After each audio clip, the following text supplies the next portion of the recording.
Hello everyone, my name is Jason and I am an ISFP. Thank you so much for watching this video. If you have not subscribed to my channel, would you please do that? I would greatly appreciate it.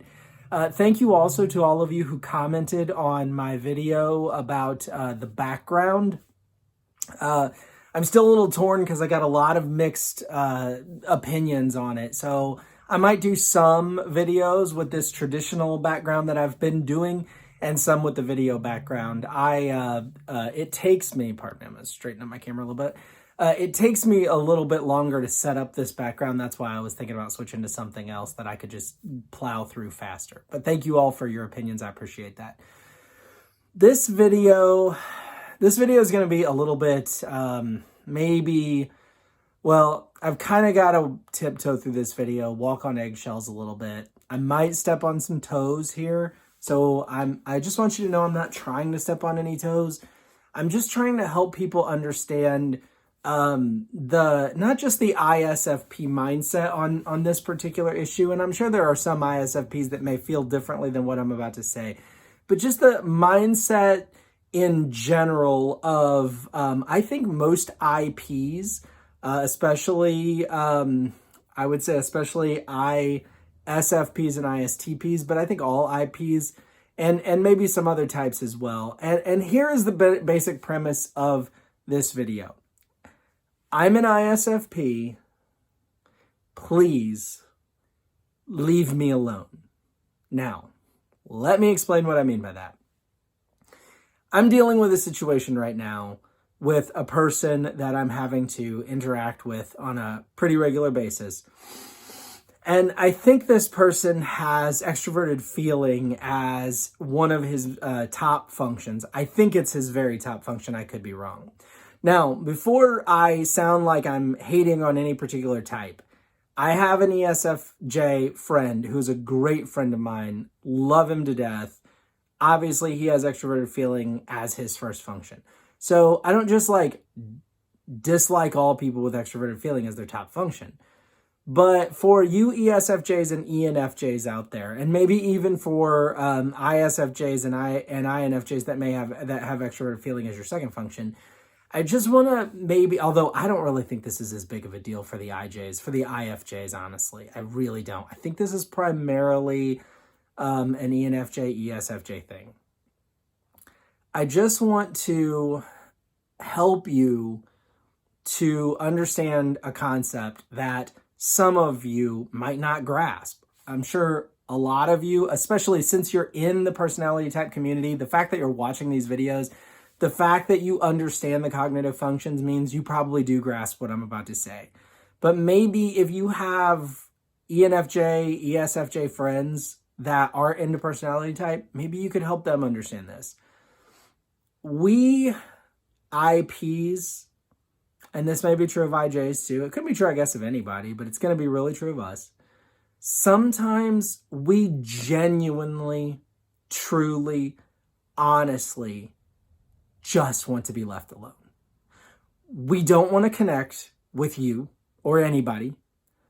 We don't want to be cheered up. The fact that we don't have a smile on our face does not mean we're not happy or content. I could be going through life perfectly content, but not be smiling. I don't need you to make me smile. I just sometimes want to be left alone. It's as simple as that. It's nothing personal. It's not that I don't like you. It's not that I want you to, take a long walk off a short pier. Nothing like that. I just don't always need human interaction. In fact, frequently, I need zero human interaction. And what I mean by that is I literally need to not have any human interaction. So let me explain kind of what I've got going on. I need in the morning to emotionally and mentally prepare for the day. And that kind of looks like me getting up in the morning and being alone for as much time as possible. I mean, I cannot stress to you how alone I want to be. Like, I literally will go sit in a dark room to eat my breakfast. I will not even turn the lights on. When I get up in the morning and go use the restroom, I don't turn the lights on except when I absolutely have to. Like if I'm, messing with my hair. Not that my hair requires much, but it's sticking up in the morning when I get up, so I'll wash it and make sure that it's, not still sticking up in every direction. I got to turn the light on to see that, right? So like I will sit in the dark in the morning. I will go off in the quietest corner of whatever building I'm in to eat my breakfast. And I will go in a room and leave the lights off. I just need to be alone with my thoughts to process a whole world of things that I'm thinking through in order to get myself ready to face the day. Now, what that looks like for me now is, I'm one of the first people up in my home. So it's not really a problem in my home. I get up, I do what I have to do, and I leave. But there are routines that I do along the way. Stop at a specific gas station because I found that it's the most convenient, not because I get in a rut and have to do the same thing over and over. I just find that it's convenient. And then I'll get where I'm going, and I need to eat breakfast, so I'll go off in this quiet little place and eat breakfast. And I'm now interacting with this person, and I'm really kind of dancing around all the details of this subject, because even though I don't think anybody who is involved in this situation watches these videos, heck if I know, I don't know. So I find myself in a situation where I'm eating my breakfast, not at my house in the morning, and I just want to be alone with my thoughts so I can prepare myself to face the day, because the work that I do is rather stressful. It's stressful for me because it requires constant human interaction all day long. All day, my primary job is to interact with other human beings and to receive from them information and then provide information to them and schedule appointments for them and things like that. And sometimes they're very nice, but sometimes they're very mean. And this whole interaction process is very draining for me. I describe it like this. When you're playing a video game and you have a health bar, and every time your little guy that you are on the video game gets hit, your health bar goes down a little notch, right? And it goes down, down, down, down, down. Well, every time I have to interact with a human being, even if it's somebody that I like, my health bar is just, it's not my health bar, it's my energy bar. My energy bar is going down, down, down, down, down, down, down, down, down. So for me, when I get up in the morning, the more time I can spend in the quiet, often in the dark, in peace, alone with my thoughts, the more I build up that energy bar. I get it way up here to the top if I can have a whole morning all alone by myself, okay? So when I have to have very many human interactions prior to the time that I start my work, it's already started depleting my little energy bar. And then I have to deal with people all day long. Well, by the time I get done with my work at the end of the day, I can be so exhausted that I barely have anything left to give to my family when I get home. But the more that I can have that sort of alone processing time to start the day, the more energy I have for the day. Well, there's this person now who, like I said, I think is extroverted feeling lead, and he is obsessed with interacting with me nonstop, won't leave me alone. And when I tried to explain to this person what I just said, I tried to oversimplify it. I wasn't going to go like deep personality type theory here. Just a very simple explanation of why I don't want to have this interaction in the morning. This person made fun of that, made jokes about it, and ridiculed the concept. And so by the time I just get ready to start working, I'm already partially exhausted because this person is exhausting me. And there's absolutely no recognition on this person's part that the way my mind is wired is even real. To him, I think it's not real. It's a joke. It's me being silly, stupid, overly sensitive, having ridiculous requirements or whatever. But he doesn't understand because his mind is wired to like, people, people, people. I need human interaction, I just need this constant human interaction, as I believe him to be an ENFJ or an ESFJ. I haven't figured it out yet. He loves the constant stimulation of the human interaction. And at one point, he even equated himself to like a doctor whose job it is to make people feel better, but he makes them feel better by smiling, to which I had to say, the fact that I'm not smiling does not mean I'm not perfectly happy and content. I don't need to be made to smile. Now, I have an ISFP daughter, and she is very much the same. She can be perfectly content and happy, but her face does not necessarily show it. And one of my other children will try to cheer her up, and it really upsets her because she's like, I don't need you to cheer me up. I'm not unhappy. I'm perfectly fine. The fact that I'm not smiling or making jokes or, having, whatever kind of human interaction it is that the other person might think that you need, the fact that I'm doing that does not mean I'm not happy. And it certainly doesn't mean that I need that. If you are an extroverted feeling high person, okay, and you thrive on the human interaction, please do not assume that everyone else is like you.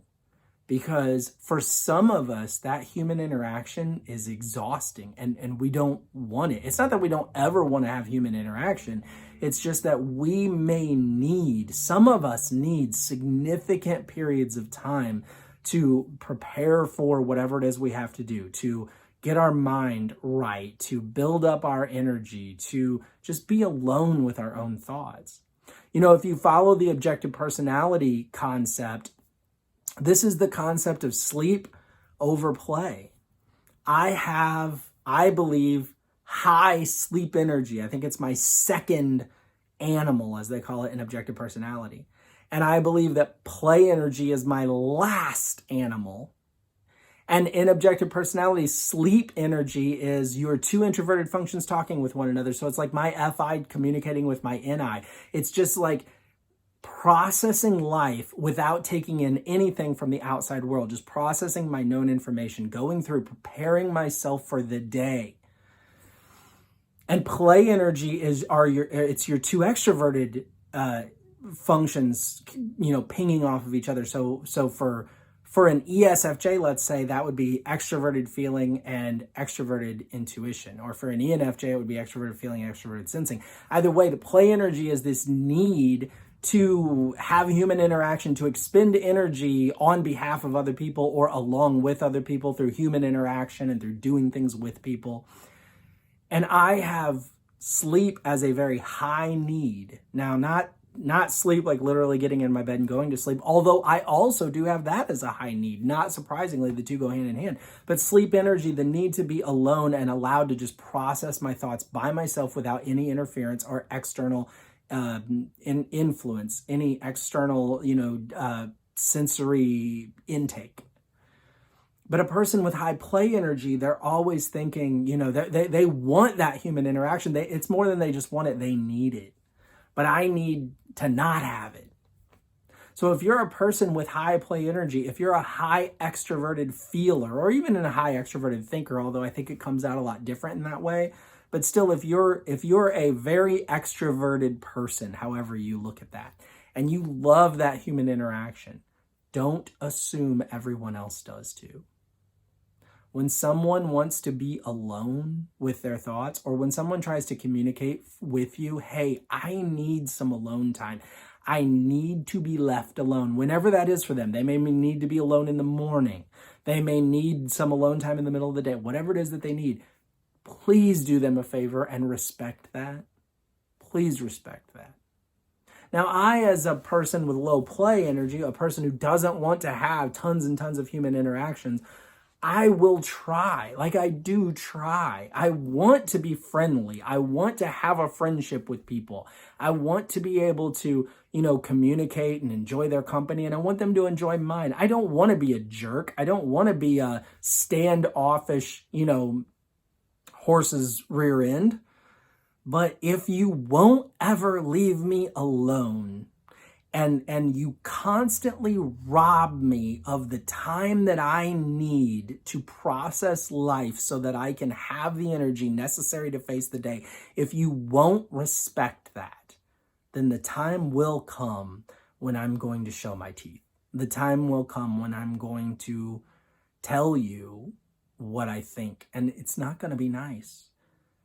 Just sometimes we IPs, all of us as IPs, and other types too, but especially I think the IPs are like to the nth degree. Sometimes we IPs just need to be left alone. Please just leave us alone. Not forever, but when we make it clear, hey, this is my alone time. I need this time. I am digging so deep into my heart right now to say this because I don't want to sound like I'm saying, hey, all of you ENFJs and ESFJs, you're annoying, you're rude, you're mean, what the heck is wrong with you, you know? All I want to say is you don't get it. And we don't get you, by the way. We IPs, we probably don't get you either, so it's okay. You know, there's a mutual what the heck between IPs and EJs. We don't get one another. And I want to get you EJs much better than I do. And I have an ESTJ sister sister-in-law that I kind of get. Her, I get. The ETJs, I get a little bit better than the EFJs, which makes sense because I do have extroverted thinking as my fourth function where it's there first, but still, at least we have that in common.